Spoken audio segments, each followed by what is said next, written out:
अस्सलामुअलैकुम and welcome back guys. आज के लेक्चर में हम देखेंगे इफ एल्स स्टेटमेंट। ये कंट्रोल स्ट्रक्चर सीरीज़ का दूसरा लेक्चर है और मैंने अपना जो प्रीवियस लेक्चर का जो कोड था वही ओपन किया हुआ है। इसी के अंदर ही हम चेंजिंग करके आज इफ एल्स स्टेटमेंट को समझने की कोशिश करेंगे। हम चाहते तो ये कंट्रोल स्ट्रक्चर्स का जितने भी टॉपिक थे ये एक ही लेक्चर में कवर कर सकते थे, लेकिन कुछ स्टूडेंट्स क्लेम करते हैं या ब्लेम करते हैं कि वो इन सब टॉपिक्स को एक साथ जब समझते हैं तो चीज़ें मिक्स अप हो जाती हैं। तो उस चीज़ को अवॉइड करने के लिए मैंने इन लेक्चर्स को डिफरेंट पार्ट्स में डिवाइड कर दिया, ठीक है। तो प्रीवियस लेक्चर में हमने देखा था इफ स्टेटमेंट और आज हम देखेंगे इफ एल्स स्टेटमेंट। ये बहुत ही छोटा सा सिंपल सा और आसान सा टॉपिक है। लेक्चर जो है 3 से 4 मिनट का ही होगा, उम्मीद करता हूँ। तो लेक्चर की तरफ मूव करते हैं। इफ एल्स हमने आज पढ़ना था। लास्ट लेक्चर में हमने देखा था इफ स्टेटमेंट क्या होता है, इफ स्टेटमेंट का सिंटैक्स देखा था। आज हम इफ एल्स स्टेटमेंट देखेंगे, उसका सिंटैक्स देखेंगे और उसको इम्प्लीमेंट करके देखेंगे, ठीक है। इफ स्टेटमेंट में ये होता है कि हमारे पास एक एक्सप्रेशन दिया गया होता है या एक कंडीशन दी गई होती है। उसको हमने चेक करना होता है कि वेदर कि उसकी जो रिजल्टेंट वैल्यू आती है वो 1 आती है या 0, यानी कि वो एक्सप्रेशन या तो ट्रू होता है या फॉल्स होता है, या वो कंडीशन ट्रू या फॉल्स होती है। और उसके ट्रू और फॉल्स होने की बेस पर हम डिसाइड करते हैं कि हमने इस ब्लॉक को प्रिंट करवाना है या नहीं करवाना, ठीक है। जैसे इस केस में अगर ये कंडीशन ट्रू होती है तो ये वाला ब्लॉक जो है प्रिंट होगा, एग्जीक्यूट होगा। और अगर ये कंडीशन फॉल्स होती है तो ये वाला ब्लॉक जो है ये हम लोगों के पास प्रिंट नहीं होगा या एग्जीक्यूट नहीं होगा, ठीक है। यहाँ पे नंबर मैं 17 ले रहा हूँ। 17 का जब मैं 2 के साथ मॉडुलस लूंगा तो डेफिनेटली जो उसका रिजल्टेंट आएगा वो 0 के इक्वल नहीं आएगा और मेरे पास आउटपुट में ये वाली स्टेटमेंट नहीं आएगी। इसको हम चला के देख लेते हैं एक बार। इसको हमने रन किया। रन करने के बाद जो मेरी आउटपुट आएगी वो मैं आपको दिखा देता हूँ जी। ये मेरी आउटपुट आ गई है, ये देखें यहाँ पे आउटपुट में कुछ नहीं आ रहा सिवाय इसके प्रेस एनी की टू कंटिन्यू। मैं करता हूँ जी प्रेस और ये प्रोग्राम टर्मिनेट कर गया। अगर मैं इसको वापस इवन नंबर पर ले आता हूँ फिर इसको एग्जीक्यूट करता हूँ तो अब जो आउटपुट आएगी वो आप देख सकते हैं। ये आउटपुट में मुझे बता रहा है it is N even number, ठीक है। तो अब इफ एल्स स्टेटमेंट का हम सबसे पहले सिंटैक्स देखते हैं। सिंटैक्स में ये होता है जहाँ पे इफ की बॉडी ख़त्म होती है वहाँ पर हम एल्स का कीवर्ड यूज़ करते हैं और एल्स का कीवर्ड यूज़ करने के बाद हम इस तरह से एल्स की बॉडी बनाते हैं, ठीक है।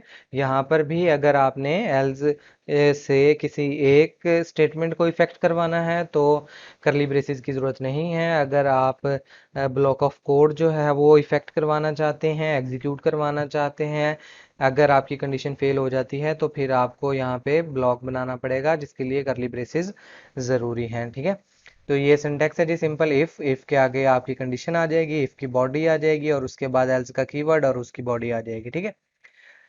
अब हमने इफ एल्स क्यों यूज करना है जी वो भी मैं आपको बता देता हूँ। इफ एल्स में हम ये करते हैं कि कंडीशन दी गई है, कंडीशन के ट्रू होने और फॉल्स होने के केस को हम यहाँ पे एड्रेस करते हैं, ठीक है। जो प्रीवियस एग्जांपल थी या जो प्रीवियस लेक्चर था उसमें हमने देखा था अगर कंडीशन ट्रू होती है तो उस चीज़ को हमने एड्रेस किया था कि अगर ट्रू होगी तो हम ये काम करेंगे, लेकिन अगर फॉल्स होती है तो उस केस में हम कुछ नहीं कर रहे थे। तो इफ एल्स के केस में अगर कंडीशन फॉल्स होती है तो हम क्या करेंगे हम ये भी बताते हैं, ठीक है।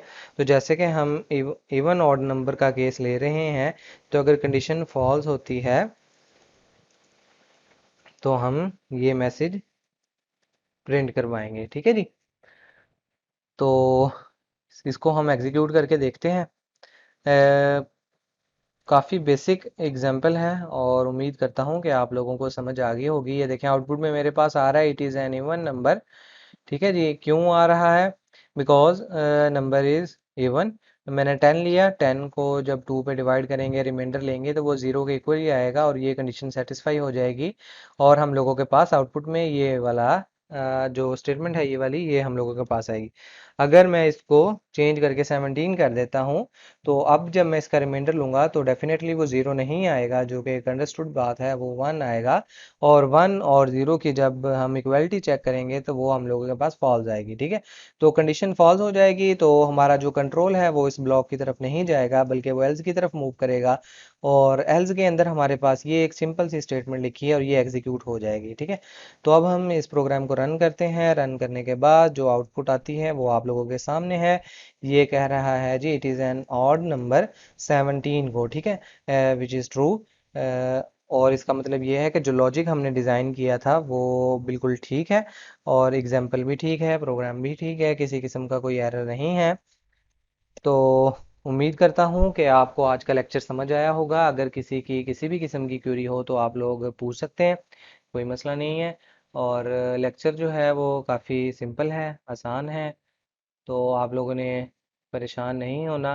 अगर किसी को नहीं किसी भी स्टेप की समझ आई तो आप लोग डेफिनेटली मुझसे पूछ सकते हैं किसी भी जगह पे। और एग्जाम्पल मैंने काफ़ी सिंपल सी लिए हैं, हम चाहें तो एक कॉम्प्लेक्स एग्जाम्पल भी दे सकते हैं जो कि हम आगे वाले लेक्चर्स में लेंगे। मेरा पर्पस जस्ट आप लोगों को ये टॉपिक्स या कंसेप्ट्स क्लियर करवाना नहीं है, बल्कि मैं प्रैक्टिस के तौर पे कुछ प्रॉब्लम्स भी लेकर आया करूँगा। इन दिनों जो स्केजूल है वो काफ़ी डिस्टर्ब्ड है, लेक्चर्स रिकॉर्ड करने में काफ़ी टाइम लगता है और टाइम है भी नहीं, तो इस वजह से थोड़ी सी डिस्टर्बेंस चल रही है। तो उम्मीद करता हूँ आज का लेक्चर आप लोगों को पसंद आया होगा। अगर वीडियो आपको अच्छी लगी तो प्लीज़ इसको लाइक कीजिएगा। चैनल को सब्सक्राइब नहीं किया तो उसको भी सब्सक्राइब कीजिएगा। और अगर आपका कोई दोस्त प्रोग्रामिंग सीख रहा है या सीखना चाहता है तो उसके साथ भी इसको ज़रूर शेयर कीजिएगा। तो मिलते हैं नेक्स्ट लेक्चर में। बाय।